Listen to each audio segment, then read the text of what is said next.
South India shopping mall, the wedding మంత్ర, సరికొత్త wedding collection, south India shopping mall.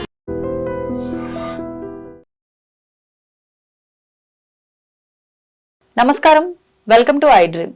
ధర్మ మార్గం with Vijitha కార్యక్రమానికి స్వాగతం.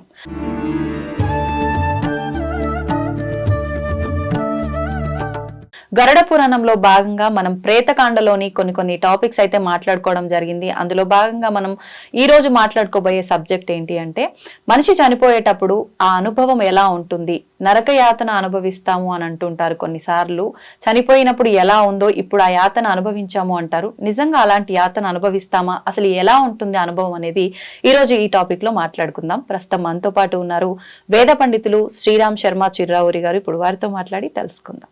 నమస్తే అండి. జై శ్రీరామ్. సాధారణంగా బ్రతికున్నప్పుడే చావు అంచుల్లాగా పోయొచ్చండ్ర, నరక యాతన అనుభవించాను, ఇంకా చావు ఎలా ఉంటుందో నాకు తెలిసిపోయింది అని చెప్పి జీవంతో ఉన్నప్పుడు మాట్లాడుకుంటూ ఉంటాం. కానీ నిజంగా మనం ఆ జీవాన్ని వదిలిపెట్టేటప్పుడు అనుభవం అనేది ఎలా ఉంటుందో తెలియజేయండి. ఏముంది ప్రత్యేకించి గరుడ పురాణంలో దీని గురించి? మీ ప్రశ్నలోనే సమాధానం కూడా ఉంది. అవునా? నరక యాతన. యాతన అంటే ఇబ్బంది పడడం. మామూలుగా చాలా యాతనలు పడి అని మనం మాట్లాడుతుంటాం. అంటే ఎన్నో ఇబ్బందులు పడి, ఈ ఇబ్బందులు పడడానికి గాను ఒక శరీరం కావాలి. ఇక్కడ మరణించాడు, మరణించిన తర్వాత ఈ శరీరం ఇక్కడే ఉంది. తర్వాత ఏ యాతన ఎలా అనుభవిస్తాడు అనేటటువంటిది ఒకటి. రెండోది, ఇక్కడ మరణించే సమయంలో ఆ జీవి యొక్క స్థితి ఎలా ఉంటుంది అనేటటువంటిది మన ప్రశ్నకి గరుడ పురాణంలో చెప్తూ, జనరల్గా అసలు మరణం అందరికీ ఒక రకంగా ఉండదు. ఒకళ్ళకి చాలా ఇబ్బందికరంగా ఉంటుంది, ఒకళ్ళకి కొంచెం ఇబ్బందికరంగా ఉంటుంది, ఒకళ్ళకి అసలు ఇబ్బందిగానే ఉండదు, సుఖమరణంగా ఉంటుంది. ఏంటి తేడా అంటే, ఈ జీవనం, ఈ జన్మ ఇచ్చిన తర్వాత దాన్ని మనం ఎలా యూటిలైజ్ చేసాం అనే దాన్ని బట్టి మరణం అనేది మన చేతుల్లో అలా ఉంటుంది అన్నారు. అందుకనే పుణ్యస్య ఫలమిచ్చంతి పుణ్యం నేచ్చంతి మానవః, నా పాప ఫలమిచ్చంతి పాపం కుర్వంతి యత్నతః అని చెప్తారు. అంటే ప్రతి ఒక్కళ్ళకి పుణ్యం యొక్క ఫలం కావాలి. అంటే పుణ్యం యొక్క ఫలం ఏంటి? భోగము, సుఖము, ఆనందము, ఇవన్నీ అవన్నీ చాలా కావాలి. కానీ పుణ్యం చేయడానికి మాత్రం ఎవరు ఇష్టపడరట. మన సంపాదించడానికి ఇష్టపడరు, ప్రతిఫలం కావాలి, శ్రమ మాత్రం ఎడదు. కానీ పాపఫలం ఎవ్వరూ కోరుకోరు. దుఃఖంగా ఉండాలి, బాధలు పడాలి అంటే. కానీ ప్రయత్నం చేసి మరి పాపాన్ని చేస్తూ ఉంటారు మానవులు అని చెప్పారు. ఇలా ఈ పుణ్య పాపాల యొక్క తూకం బట్టి ఆ మరణం అనేది వస్తుంది అన్నారు. అంటే ఎలా గమనించవచ్చు దీన్ని అంటే, ప్రాణోత్క్రమణం.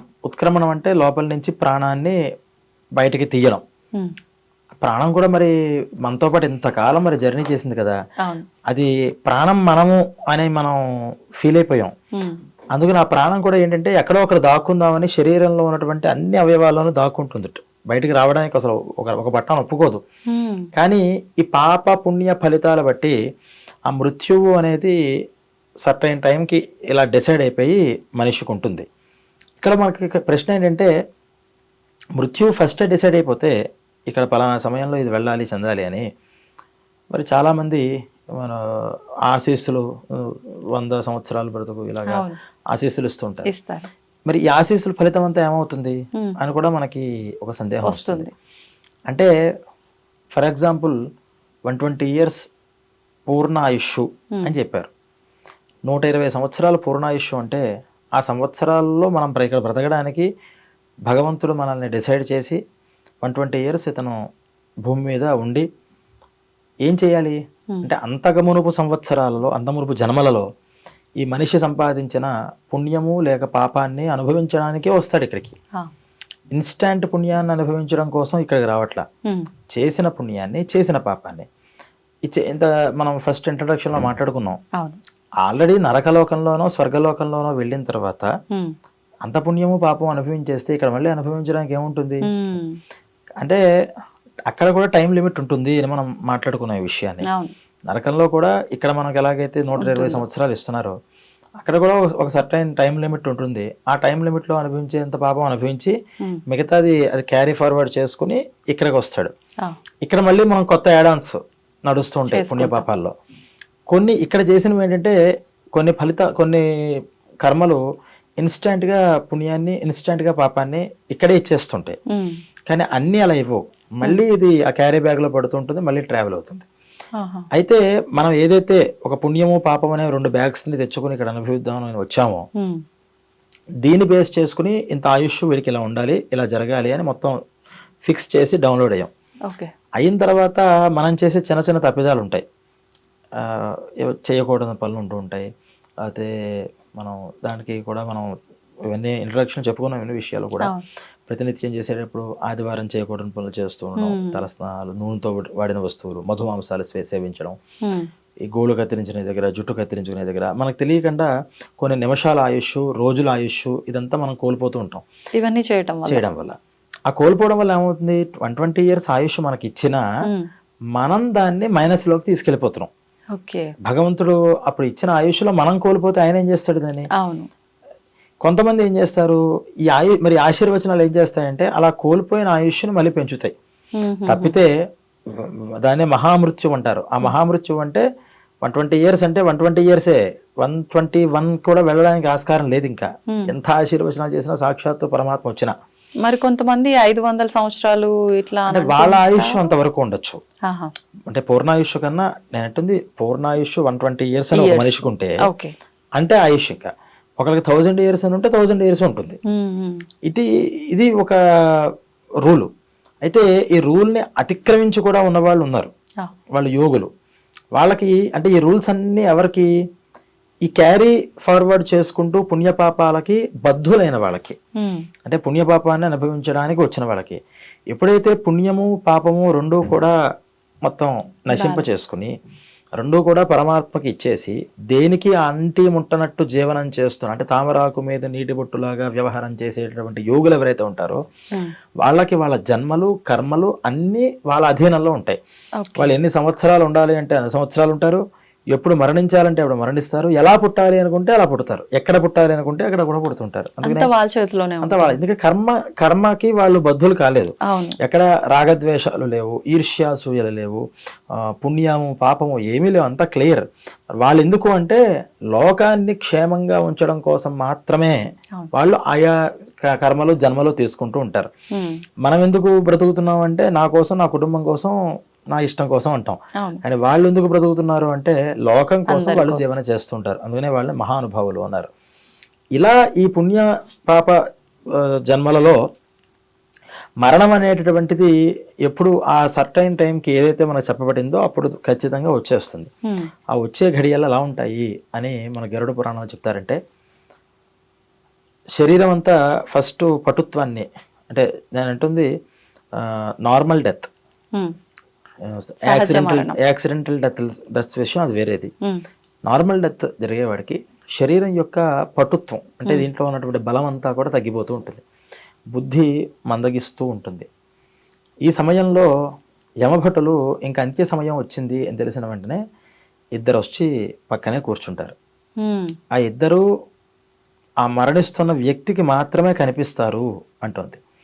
వాళ్ళు ఎలా ఉంటారు అంటే వంకర ముఖాలతో ఎర్రటి కళ్ళు పెట్టుకొని చాలా నల్లగా ఉంటారట. చేతిలో రకరకాల ఆయుధాలు, అవి సమెటల్లాగా, సుత్తిలాగా, బడిసెలాగా, ఖడ్గం, ఆయుధాలతో వాళ్ళు ఉంటారు. పాశాన్ని పట్టుకుని వస్తారు.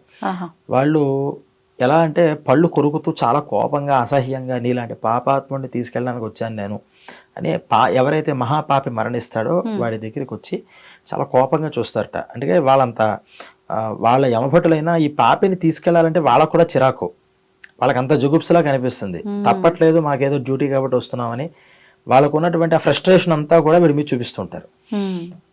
వాళ్ళు ఎక్కడికి వస్తే అక్కడ పరమ దుర్గంధం ఉంటుందట. ఆ బ్యాడ్ స్మెల్ తట్టుకోలేము. ఆ బ్యాడ్ స్మెల్ సమయంలో అసలు వాళ్ళ అరుపులు, వాళ్ళు అరుస్తూ ఉంటారు.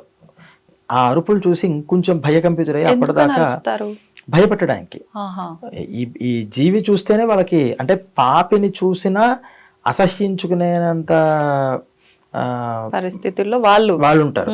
అంటే ఈ పాపి అంత నీచమైన వాడు అని మనం అనుకోవాలి, అంటే మహాపాపాలు చేసిన వాళ్ళు. అదే అలా పాపాలు చేసిన వాళ్ళు వచ్చి వాళ్ళు అక్కడి నుంచి అరుస్తూ ఉంటే ఈ భయానికి ఇంకా నా ప్రాణం పోతోంది అని అర్థమవుతుంది. శరీరం అంతా కూడా ఈ ఊపిరి ఆడని పరిస్థితి అంతా కూడా లోపల శ్లేష్మం అడ్డుపడడం, జఠరాగ్ని లోపల అది మందగించిపోతూ ఉంటుంది.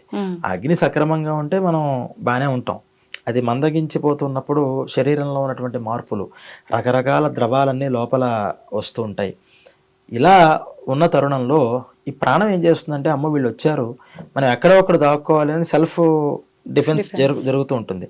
ఇది ఎక్కడో అక్కడ ఏదో శరీర భాగంలో వేళ్ళు కొనల్లోనూ గోళ్ళలోనూ ఎక్కడో ఒకటి దాక్కోవడానికి ప్రయత్నం చేస్తుందట. కానీ వాళ్ళ యమభటులకు ఉన్నటువంటి ఒక విద్య ఏంటంటే, మనిషి శరీరం చూడడంతోనే ఎక్స్రే జరుగుతుంది, ప్రాణం ఎక్కడ ఉందో అక్కడ కరెక్ట్గా పాశం వేసి దాన్ని లాగేయగలుగుతారు. అలా ఈ ప్రాణం తప్పించుకోవడానికి ప్రయత్నం చేస్తుంటే వాళ్ళు ఆ పాశం వేసి దాన్ని యాంకర్ వేసి ఇలా లాగినట్టుగా దాన్ని లాగుతూ ఉంటే, మనం గతంలో చెప్పుకున్నట్టు అప్పుడు ఆ నొప్పిని తట్టుకోలేక ఆ ప్రాణాన్ని బయటికి వస్తున్నప్పుడు విపరీతమైనటువంటి 1000 తేళ్లు కొట్టినటువంటి ఆ నొప్పిని అనుభవిస్తూ ఉంటాడు. ఒక పక్కన ఈ భయంతో ఏదైనా అరుద్దామంటే గొంతేమో పెగలదు. చుట్టుపక్కల ఉన్నటువంటి తల్లి, తండ్రి, బిడ్డ వీళ్ళందరూ కనిపిస్తూ ఉంటారు. వాళ్ళ మీద ఉన్నటువంటి వాంఛలు, ఆ వాత్సల్యం, వదిలేసి వెళ్ళిపోతున్నానే అని చాలా బాధతో తన చేతిలో ఏది లేక అక్కడి నుంచి ఆ ప్రాణాన్ని బయటకి పెట్టేస్తారట. బయటకు లాగిన తర్వాత ఇప్పుడు ఏం చేయాలి అంటే, ఫస్ట్ ఇతన్ని యముడి దగ్గరికి తీసుకెళ్ళాలి. తీసుకెళ్ళడం కోసం మరి శరీరం లేదు కదా, ఈ శరీరం లేదు కాబట్టి అతనికి మనం గతంలో ఇప్పుడు చెప్తున్న కాండ అంతా కూడా ప్రేత కాండ. ఈ ప్రేత అనేటటువంటి ఒక యాతన శరీరాన్ని ఇస్తారు. అందుకనే నరక యాతన, ఈ యాతనలు అనుభవించడానికి ఒక శరీరాన్ని ఇస్తారు.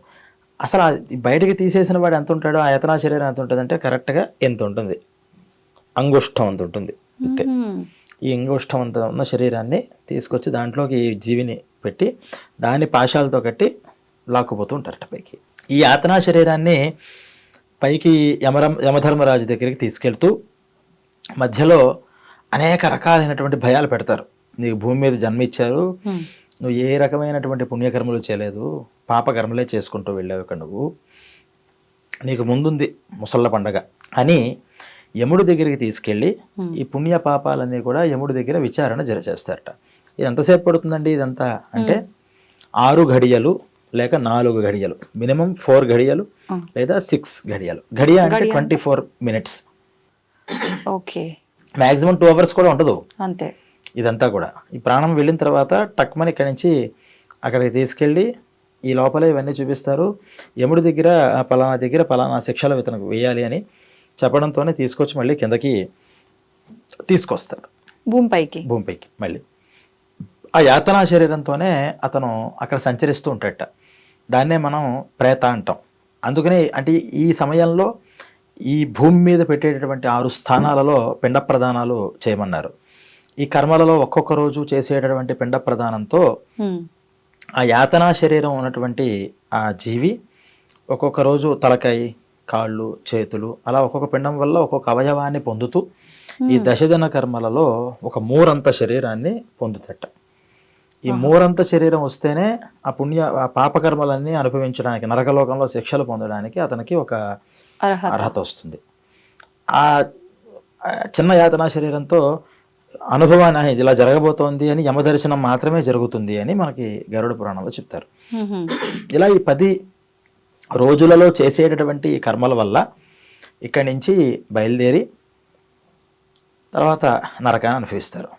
ఇప్పుడు ఆ సమయంలో ఈ బంధువులు ఏం చేయాలి అంటే, ఎప్పుడైనా సరే మరణిస్తున్న వ్యక్తికి ఇటువంటి భయాలు, ఇటువంటి బాధలు ఉంటాయనే నామ సంకీర్తనని చేయమన్నారు.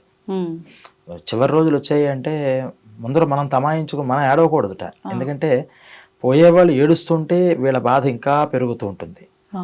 పోయేవాళ్ళ యొక్క బంధువులు యొక్క ఆర్తనాదాలు వీళ్ళకి ఇంకా బాధను తెప్పిస్తాయి. అసలు ఇంకా ఆ యాతనా శరీరం తీసుకెళ్తున్నప్పుడు సూర్యరశ్మి కానీ, ఈ చంద్రుడి యొక్క శీతలత్వం కానీ రాత్రి పోయిన వాళ్ళకి కానీ ఉదయం పోయిన వాళ్ళకి తీవ్రంగా ఉంటుందట. అంటే ఒంటి మీద నిప్పు పోసేసుకుంటే ఎలా ఉంటుందో వాళ్ళకి అంత తీవ్రమైన మంటతో వాళ్ళు ఉంటూ ఉంటారు. ఈ బాధలన్నీ కూడా ఇక్కడ వాళ్ళు ఏడుస్తూ ఉంటే అవన్నీ చెవుల్లో వాళ్ళకి మళ్ళీ మళ్ళీ మళ్ళీ మళ్ళీ వినిపిస్తూనే ఉంటాయి అని చెప్పి ఇక నుంచి ఆ నరక లోకానికి వెళ్ళే లోపల చాలా ఇబ్బంది పడతారు. కాబట్టి మరణించిన వ్యక్తి మరణించబోయే సమయంలో విష్ణు స్మరణ, ఏదో భగవన్ నామస్మరణతో కనుక జరిగితే ఆ నామస్మరణ వల్ల ఇవన్నీ కూడా వాళ్ళకి వినిపించకుండా కేవలం భగవంతుడి మీదకి ఆ దృష్టి ఏర్పడుతుంది అని మరి నామస్మరణని చేయమన్నారు. ఇది సహజ మరణం గురించి మనం మాట్లాడుతున్నాం. మళ్ళీ యాక్సిడెంట్లు జరిగితే ఏం చేయాలి? అది కర్మ. సహజ మరణం అనేది ఒక యోగం. ఈ సహజ మరణం దేని మీద డిపెండ్ అయి ఉంటుంది ఈ మరణం అని? ఈ మరణంలో ఇందాక మనం చెప్పినట్టు ఈ దీంతో లాగుతారు, ప్రాణోత్క్రమణం చేస్తారు. లాగాలి అంటే నవరంధ్రాల్లోంచి ప్రాణం బయటకు పోతుంది. మనకి వేరే రకంగా ప్రాణం పోవడానికి లేదు. వేరే ఒక రకంగా ఉంది, కానీ అది అందరికీ దక్కే అదృష్టం కాదు. కపాల మోక్షము అంటారు. జనరల్గా ఈ కపాల మోక్షం ఎప్పుడు జరుగుతుంది అంటే దహనం చేసిన తర్వాత కపాలం పేలేదాకా ఆగి వచ్చేస్తారు కొడుకులు. కానీ మహాపుణ్యాత్ముడు ఎవరైతే ఉన్నారో ఈ 9 రంధ్రాల్లోంచి బయటికి రాకుండా ప్రాణం ఈ మాడు దగ్గర చీల్చుకుని బయటికి వెళ్ళిపోతుంది ఆ ప్రాణం. అలా వెళ్ళిన ప్రాణం మళ్ళీ తిరిగి మళ్ళీ పుట్టదు. అలా వెళ్ళిన జీవి మళ్ళీ భూమి మీదకి మళ్ళీ రాడు ఆ కపాల మోక్షం జరిగితే. అందుకుని సరే అప్పుడు జరగకపోయినా శరీరానికైనా కపాల మోక్షం జరగాలి అని అందరికీ అలా జరగదు కదా. అందుకని శరీరం కాలేదాకా ఉండి కపాల మోక్షం అని ఒక తృప్తిపడి వస్తూ ఉంటారు. అయితే ఈ ప్రాణాలు వెళ్ళేదాన్ని బట్టి మనిషి యొక్క జీవనం అతను సక్సెస్సా లేకపోతే ఫెయిల్యూరా ఏంటని గమనించడానికి ఎత్తు పుణ్యాత్ముల యొక్క ప్రాణాలన్నీ కూడా ఇలా చెప్పినట్టు మహాపుణ్యాత్ములన్నీ కూడా కపాలంలోంచి వెళ్ళిపోతూ ఉంటాయి. కొంతమందికి కళ్ళల్లోంచి ప్రాణం వెళుతుంది, కొంతమందికి నోట్లోంచి వెళుతుంది, కొంతమందికి చెవిలోంచి వెళుతుంది. పాపాత్ముల యొక్క ప్రాణాలన్నీ కూడా కింద ఉన్నటువంటి మలద్వారం నుంచి మూత్రద్వారం నుంచి వెళ్ళిపోతూ ఉంటుంది అని. అందువల్లే ఆ మరణించే సమయంలో మోషన్ అయిపోతారు. అంటే ఆ రూపంగా ఆ ప్రాణవాయువు బయటికి వెళ్ళిపోతుంటుంది. అది చాలా పాపం చేసుకున్న వాళ్ళకి అది వస్తుంది అని అది గమనించడం కోసమే ఎక్కడి నుంచి ఎలా ప్రాణం వెళ్ళింది అని గమనించి దాని విధానంగా ఈ కొడుకు శ్రద్ధగా చేసేటటువంటి కర్మ వల్ల అలాగే ఆ జీవి యొక్క పుణ్యం వల్ల ఈ రెండు కూడా బేస్ చేసుకుని అనుభవాన్ని పొందేటటువంటి ఒక శరీరాన్ని మనం మూరమాత్రంగా చెప్పుకున్నటువంటి ఒక యాతనా శరీరాన్ని వాళ్ళకి అందజేస్తారు అన్నారు. అందువల్ల మరణ సమయంలో ఇంత క్లిష్టతరంగా ఉంటుంది కాబట్టి అప్పుడు ఏం చేస్తారంటే పాపం కూర్చుని ఏ పాపం చేశాంటారు నాయన అని చూస్తుంటే అన్ని పాపాలు కనిపిస్తుంటాయి. ఇప్పుడు ఈ అనుభవానికి కారణం ఏంటో అన్నీ తెలుస్తుంటాయి. కానీ ఎందుకు చేశాను ఇలాగా అని బాధపడడం తప్పితే లేదు. అందువల్ల మనం ఏం చేయాలి అంటే ఈ విషయాలు తెలుసుకోవడం వల్ల బ్రతికుండగా మరణించే సమయానికి అలాంటి కష్టాలు లేకుండా సుఖంగా మరణించడానికి ఎటువంటి జీవనాన్ని మనం పెట్టుకోవాలి అనేది తెలుసుకుని ఆ జీవనాన్ని చేసుకోవాలి. అంటే మనం సుఖం అనుకుంటాం, కానీ అనుకున్నవన్నీ జరిగితే సుఖం కాదు. మనకి శాస్త్రాల్లో సుఖం అంటే మాటకు అర్థం ఏంటంటే ఎలా ఉండాలి అని మనకి ఒక ధర్మం చెప్తోందో అలా ఉండడమే సుఖం. నా మనస్సు ఇలా ఉండాలి అని అనుకుంటే అలా ఉంటే సుఖం అనుకుంటే మరి ఈ జీవనం అంతా కూడా ఎప్పుడు దుఃఖమే. మనం అనుకున్నట్టు ఏది జరగదు. అందుకని పద్ధతులు ఏంటో తెలుసుకుని ఆ పద్ధతి ప్రకారంగా ఒక జీవనాన్ని, ఒక లైఫ్ స్టైల్ని పెట్టుకోవడం, క్యారెక్టర్ని పెట్టుకోవడం, బిహేవియర్ని పెట్టుకోవడం వీలైనంత వరకు మంచిగా. ఇక్కడేమి నువ్వంతా ఎప్పుడు కూడా పూజలు పునస్కారాలు అంటూ తిరుగుతూ కూర్చోవాలను, లేకపోతే నువ్వు భేదగా ఉండాలని ఇలాంటి మాటలేమి ధర్మాలు చెప్పలేదు. నువ్వు ఆనందంగా ఉండు, కాకపోతే నీ ఆనందం పక్క వాళ్ళని ఇబ్బంది పెట్టకూడదు, పక్కన ప్రకృతిని కూడా ఇబ్బంది పెట్టకూడదు. నేను చెట్లను పాడు చేసేస్తా, నీళ్ళని పాడు చేసేస్తా, దేన్ని పాడు చేయకు, ఎవరి ఆనందాన్ని చెడగొట్టకుండా నువ్వు ఆనందంగా ఉండు అని చెప్పారు. ఈ ఆనందం అనేటటువంటిది ఒక్కొక్కరికి ఒక్కొక్క తీరులో ఆ ఆనందం అనేది కనిపిస్తూ ఉంటుంది. అందరి ఆనందాలు ఒక రకంగా ఉండవు కదా. అందువల్ల ప్రపంచంలో మనం ఇప్పుడు చూస్తే ఇప్పుడు ఆనందం ఏంటి మన దృష్టిలో అంటే పక్కవాడిని హింసించడమే ఆనందంగా ప్రవృత్తులు మారిపోతున్నాయి. అలా ఎప్పుడైతే జరిగిందో ఖచ్చితంగా మనకి కూడా అటువంటి దుర్గతులే చివరిలో వస్తాయి. అంటే మరణమే ఎలా ఉంది అంటే మరణం తర్వాత ఉండేటటువంటివి ఏంటి అనేది మనం తెలుసుకుంటే మనం చాలా జాగ్రత్తలు తీసుకోవాల్సిన ప్రేరణ మనకి ఖచ్చితంగా కలుగుతుంది. అది మరణం ఆసన్న, అంటే మరణం సమయంలో మరణం ఆసన్నమైనప్పుడు ఆ జీవికి ఉండేటటువంటి కష్టాలన్నీ కూడా క్లుప్తంగా మనకి ఇలా గరుడ పురాణంలో చెప్పారు. అంటే గరుడ పురాణం తెలుసుకుంటే మార్పు వస్తుంది అన్నారు, కానీ నిజంగా ఇన్ని విన్న తర్వాత ఖచ్చితంగా ఫస్ట్ అయితే భయం కలుగుతుంది. ఎవరిలో అయినా భయం కలిగిన తర్వాతే ఏం చెయ్యాలి అనే ఆలోచన మొదలవుతుంది. నాకైతే నిజంగా భయం అనిపించింది ఇదంతా వింటుంటే. అంటే భయంతో అన్నా అంటే మనిషికి భయభక్తులు ఉండాలి. అవును. అయితే భక్తితో అన్నా మారాలి, లేదా భయంతో అన్నా మారాలి. రెండిటికి మారడం అంటే ఖచ్చితంగా శిక్షని అనుభవిస్తాడు. ఎంత అమూల్యమైన జన్మ అండి ఇది. తీసుకొచ్చింది దేనికోసం, ఇక్కడ మనం వచ్చింది దేనికోసం అంటే, మనం నిన్న చెప్పుకున్నాం నిన్నటి ఎపిసోడ్లో, అది గరుత్మంతుడు మాట్లాడుతూ ఈ అదృష్టం ఎవరికి లేదు, భూమి మీద పుట్టే అదృష్టం. ఎందుకంటే ఎవరికి కూడా చేసిన కర్మలు అనుభవించడం తప్పితే కొత్త కర్మలు ఇక్కడ అనుభవించడానికి ఆస్కారం వేరే లోకాల్లో లేవు, భూమి మీదే ఉన్నాయి. అందుకనే భూమి మీద కూడా మనకి డివిజన్స్ చేస్తూ పుణ్యాత్ములందరూ ఎక్కడ పుడతారు అంటే, తే సుభాగ్యా సుధన్యాశ్చ ఏషాం పితర జీవతి అని గోల్డెన్ స్పూన్తో పుట్టారంటారు. అలా గోల్డెన్ స్పూన్తో పుట్టేస్తారట. అంటే పుణ్యం చేసుకున్న వాళ్ళంతా కూడా వాళ్ళకేమి కష్టాలు తెలియవు. బై బర్త్ వాళ్ళకి ఐశ్వర్యం ఉంటుంది, ఆరోగ్యం ఉంటుంది, సంపద ఉంటుంది, అన్నీ ఉంటాయి. కానీ తర్వాత నీకు లైఫ్ పుట్టావు, కేవలం భోగాన్ని అనుభవిస్తావా లేదా ఇంకేదైనా నెక్స్ట్ కూడా ఏదైనా డిపాజిట్ అయినా చేసుకుంటావా అనేటటువంటిది ఉంటుంది. నేనేం చేయండి ఉన్నదంతా వాడేసిన తర్వాత మళ్ళీ నువ్వు బేకార్ అయిపోతావు. 100 కోట్ల అధిపతి అయినా సరే సంపాదన చేయకుండా ఉన్నదంతా తరుగుతూ అనుభవిస్తూ కూర్చుంటే ఏడాదిలో ముష్టిపడైపోతాడు. ఈ అనుభవించే ప్రాసెస్ లో చాలా మంది చేస్తున్న తప్పు పాపాన్ని పోగు చేసుకుంటారు, జల్సాల పాలైపోయి. డెఫినెట్ గా కొత్త పాపాలు ఇంకా యాడ్ అవుతాయి, ఉన్నదంతా అరిగిపోతుంది, తర్వాత ఉండదు. అందువల్ల అలాంటి వాళ్ళు ఇక్కడ అంటే 3 రకాలుగా చెప్తూ, యక్షుల కింద, కిన్నెరుల కింద, కింపురుషుల కింద ఈ ఎక్కువ పుణ్యం చేసిన వాళ్ళు అలాగా అంటే కేవలం భోగమే. ఇక్కడ ఇంకా ఏమాత్రమూ దుఃఖం ఉండదు. ఇంకా కొంచెం తక్కువ పాపం ఎక్కువ పుణ్యం చేసిన వాళ్ళేమో ఇలా ఐశ్వర్యవంతులు, అలాగే పెద్ద పెద్ద కుటుంబాలు అంటాం, చాలా పెద్ద కుటుంబాలు, చాలా గొప్ప స్థితిలో అలా వాంటి కుటుంబాల్లో జీవనాన్ని జన్మని ఎత్తుతూ ఉంటారు.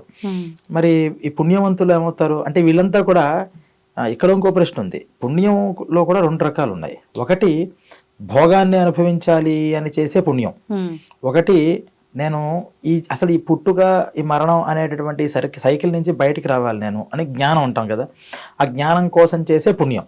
ఈ 2 పుణ్యాలు తేడా ఉంది. మళ్ళీ ఈ భోగాన్ని అనుభవించడం కోసం చేసే పుణ్యం అంటే, ఒక ఇంట్లో ఒక శ్రీమంతురాలు ఉంటారు, వాళ్ళు భర్తలకేమీ సంపాదన తప్పితే పూజలే ఉండవు. కానీ భార్యలు ఏం చేస్తారంటే అనేక పూజలు చేస్తారు. ఎందుకు చేస్తారు అంటే, ఇప్పుడు మేము అంత ఆనందంగా ఉన్నామో ఈ లైఫ్ లాంగ్ ఈ ఆనందం మాకు ఇలా ఉండాలి, ఐశ్వర్యం మాకు ఉండాలి, మా పిల్లలకు ఉండాలి, ఆ పిల్లలకు ఉండాలి.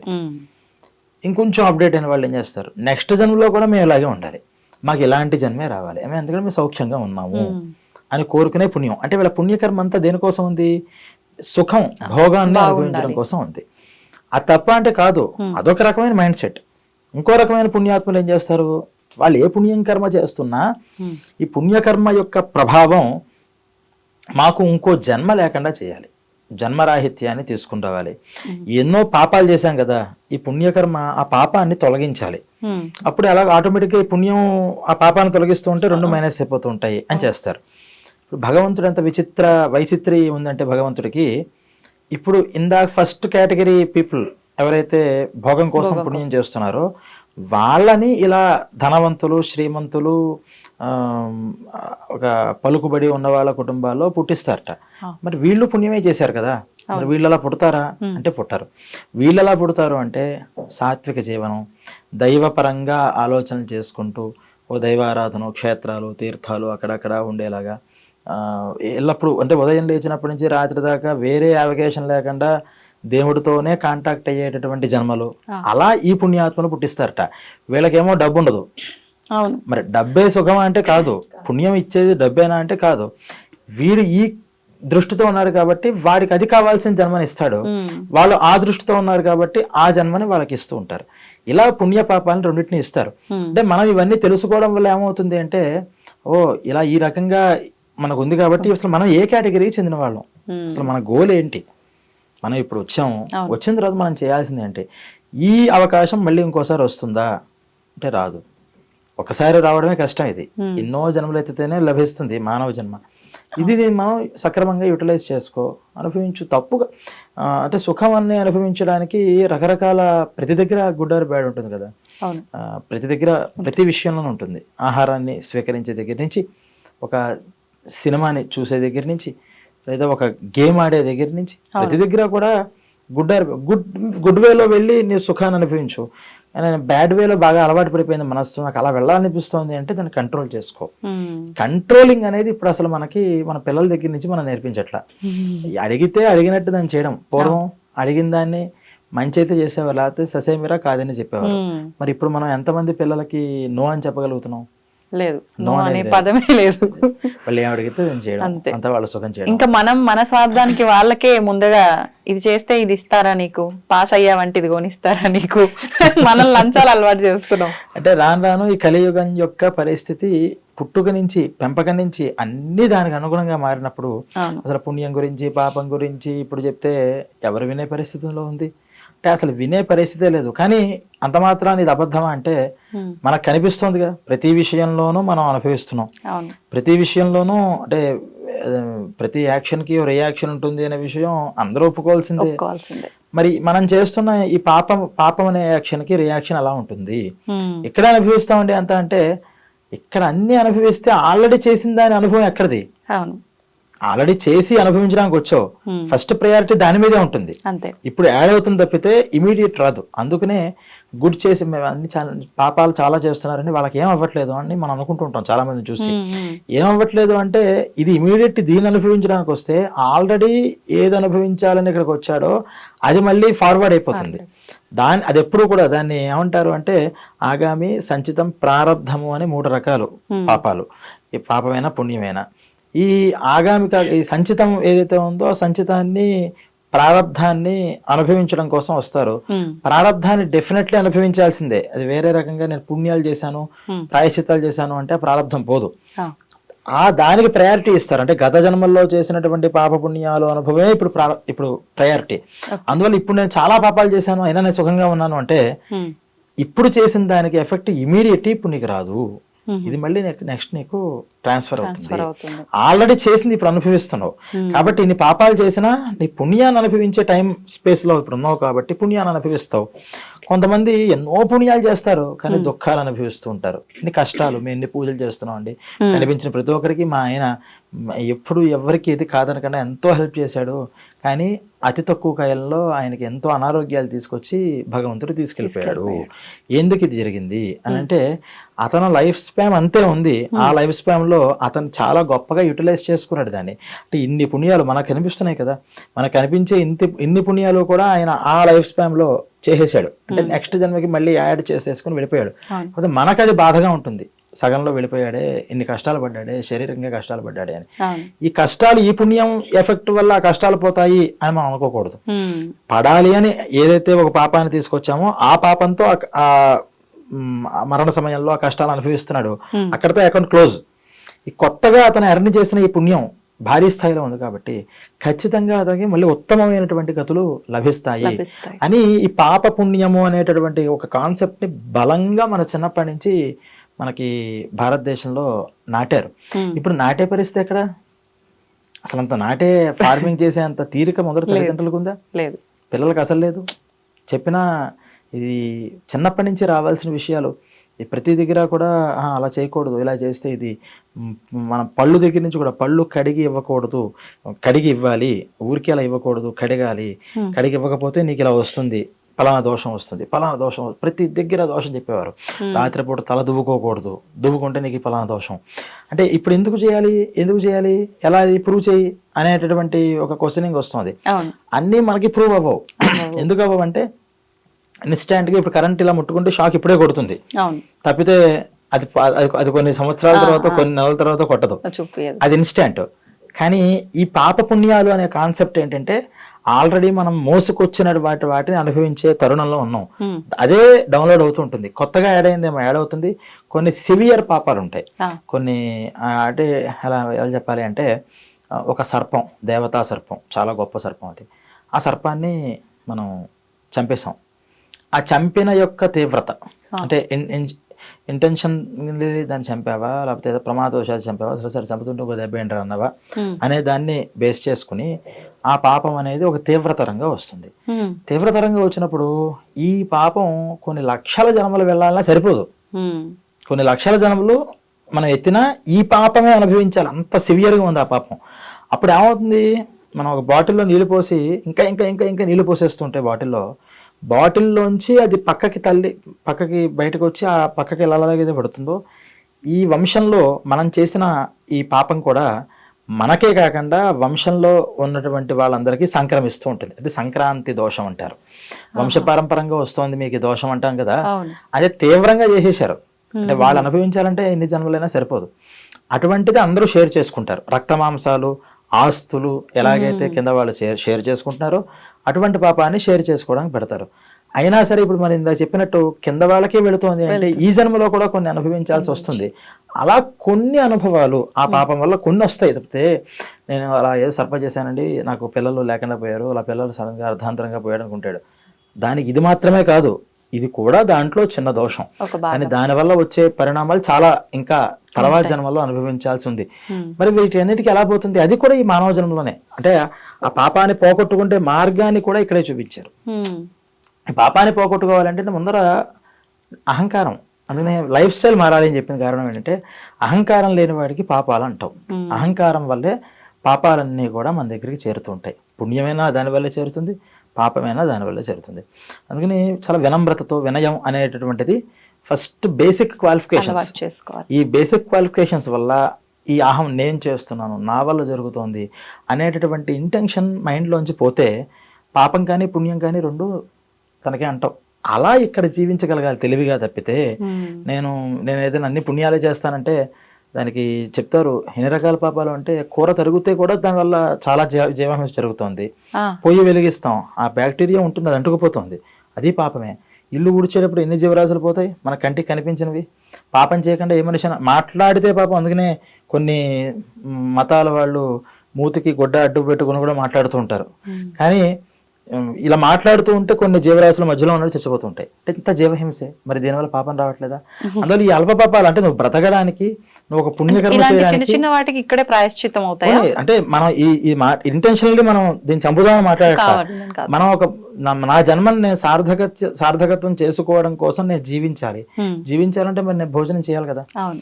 అందుకుని నేను భోజనం చేస్తున్నాను. అందుకని ఈ దోషాలు ఏవైతే ఉంటాయో ఇటువంటి దోషాలన్నీ కూడా భగవంతుడా నాకు అంటకుండా చెయ్యి అని ఒక మన భగవంతుని శరణాగతి భావంతో అడిగామో మనకు అహంకారం దూరమైంది. ఎప్పుడైతే అహంకారం దూరమైందో పాపం మనకు అంటదు ఫస్ట్. తర్వాత దాంట్లో ఉన్నటువంటి కొంత భాగాన్ని బయట మనకి ఈ చిన్న చిన్న క్రిములు కీటకాలకి పెట్టమన్నారు, భూతబలి అని. అవి పెట్టడం వల్ల ఏమవుతుందంటే మనకి తెలియని చేసిన ఈ పాపం మనకు కావాలని చంపట్లేదు, మన జీవనం కోసం చేయాల్సి వస్తుంది. జీవనంలో భాగంగా నేను అది కూడా చేయడంలో కూర్చుంటానంటే మన శరీరాన్ని మనం చేసుకుంటే అది కూడా పాపమే. ఇన్ని పాపాలు మరి ఏ పాపం నుంచి తప్పించుకోగలుగుతాం? తప్పించుకోలేం. కాబట్టి ఇటువంటి పాపాలని పోగొట్టుకోవడానికి ఒక లైఫ్ స్టైల్ పెట్టి ప్రతిదీ కూడా దేవుడికి నివేదన చేయి ఫస్ట్. తర్వాత ఆహారాన్ని కొంచెం మనం అందుకనే అన్నం తింటున్నప్పుడు చివరిలో మొత్తం ఒక గింజ కూడా మెతుకు కూడా మిగలకుండా తినేయకూడదు అంటారు. కొంత భాగాన్ని వదలాలి, ఎక్కువ పడేయకూడదు. జస్ట్ ఇంత ఒక చిన్న ముద్దైనా పక్కకు పెట్టాలి. ఆ పెట్టినటువంటివి వేస్టేజ్ రూపంగా బయటకు వెళ్ళినప్పుడు చిన్న చిన్న క్రిములు కీటకాలు అవి తినడం వల్ల ఇక్కడ పాపం అక్కడ పుణ్యం కింద లెవెల్ అవుతూ ఉంటుంది. అలాగే కనీసం మన రోజులో మనం సంపాదించే డబ్బులో ₹1 తినే అన్నంలో ఒక ముద్ద ఆకలిగా ఉన్న వాళ్ళకి, అవసరంతో ఉన్న వాళ్ళకి పెట్టాలి. దానివల్ల లైఫ్ స్టైల్లో ఎప్పుడైతే మార్పు వచ్చిందో చాలా సాఫ్ట్గా జీవిస్తాడు, కావాలని ఎవరిని పెట్టడు. ఎప్పుడైనా పొరపాటున జరిగింది అనుకోండి, మనం కూడా అంతే కదా, ఆఫీస్లో చాలా ఒబీడియన్సీగా చాలా నిబద్ధతతో చేసే ఒక ఉద్యోగస్తురాలు ఉంటుంది. ఎప్పుడో పొరపాటున చిన్న తప్పిదం జరుగుతుంది, దాన్ని కన్సిడర్ చేస్తారా? కానీ ఇంకోళ్ళు ఉంటారు, ఎప్పుడు కూడా అసలు కేర్లెస్, ఒక డిసిప్లిన్ ఉండదు, ఇంకోటి ఉండదు. తను చేసేటటువంటి ప్రతి చిన్న పనిని కూడా పరిగణలోకి తీసుకుంటారు. అలా ఇంత లైఫ్ స్టైల్లో చక్కటి బిహేవియర్, చక్కటి మాట తీరు, చక్కటి ఆలోచన సరళి పెట్టుకున్నప్పుడు చిన్న చిన్న పాపాలు కాదు, పెద్ద పెద్ద పాపాలు కూడా చిన్నగా పరిగణించి పక్కకి తీసేస్తారు. భగవంతుడి యొక్క సృష్టి అలా జరిగింది అని గరుడ పురాణంలో మనకు చెప్పారు. మొత్తానికి మొదట్లో భయపెట్టేశారు, తర్వాత అలా జరగకుండా ఉండాలంటే ఇలా ఉండాలి, ఇలా ఉండాలంటే ఇబ్బందే, కానీ ముందు నుంచి ఆచరిస్తే ఇలా ఉంటుంది. నిజంగా ఎంత చక్కగా వివరించారండి, ఒకదాని తర్వాత ఒకటి. ధన్యవాదాలండి. తవ్వుతున్న శివలింగం సరే దాన్ని అట్లా కప్పేసేయండి, చూపించదండి. Krishna is there. మూర్తి పూజ కాదు, సాక్షాత్ బ్రజేంద్ర నందన భగవాన్ ఉన్నారు మూర్తులు. ఏమీ ఆశించకుండా ఆరాధించే వాళ్ళు కూడా ఉన్నారా ప్రభుజీ? నిజమైన భక్తి అంటే మనకు తెలియదు కాబట్టి